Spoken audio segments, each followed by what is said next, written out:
Welcome, everybody. First of all, thanks for your interest in my freelance editing services. If you've been in the self-publishing game a long time, you probably already know some of the different types of editing out there, but if you're new to this and not yet sure what you want, that's what I'm here for.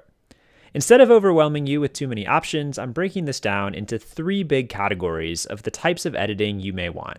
In this video, I'm going to give two examples of how this works, one for a speculative fiction manuscript and one for a more business-oriented nonfiction manuscript.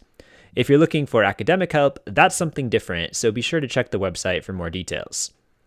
Let's start with proofreading. This is what you might call mechanical editing. In proofreading, you name your preferred style guide, like AP or Chicago, and then I go through and check for errors with capitalization, punctuation, and grammar.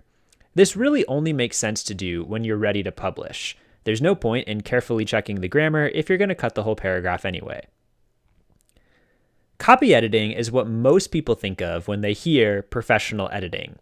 Also called line editing, copy editing includes a look at the grammar, but also checks for continuity, consistency, word choice, and syntax. In other words, I'm not just asking if your sentences are grammatically correct, I'm analyzing if the entire piece is well structured, clear, and concise. Lastly, there's developmental editing. This is really the big picture. I'm looking at characters, plot, world building. If it's a nonfiction piece, I'm looking at audience, purpose, and accessibility of tone.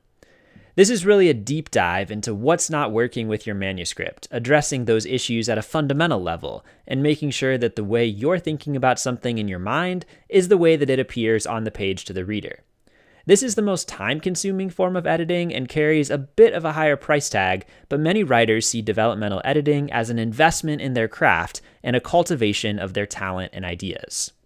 To show you the differences in action, I've got two examples, one fiction and one nonfiction. Now these examples are contrived, so bear with me, but they're serving a purpose. So let's start with this paragraph from a fantasy young adult novel. This is page 1, paragraph 1. Now when I'm proofreading, I know this is the way the writer wants it. They've already gone through a series of other revisions, and now I'm just checking the grammar. I'll add punctuation, fix the grammar, maybe ask some questions like, hey, sometimes you capitalize this, sometimes you don't. Which way do you want it to appear in your story so it's consistent? Now with copy editing, I'm spending more time with the structure, the word choice, and the syntax. In addition to the grammar, I'll draw your attention to things like insufficient detail, awkward phrasing, or even a question I have later, like a consistency or characterization issue that I didn't realize until a chapter or two down the road. If you hire me for developmental editing, the conversation starts with my asking, what is your goal with this book? Who is your target audience? Then, in addition to all the other stuff, we're going to have this back and forth conversation where I'm doing my best to make sure this is a realization of your vision. Let's take another example. This time I have some landing page copy for a business website. So again, proofreading is just about fixing mechanical issues. I'm assuming that this is the way that you want it, you've already thought about it, you've had some other people go over it with you, and you're just looking for one last set of eyes on those small issues. With copy editing, I'm going to spend more time thinking about the sentence structures themselves.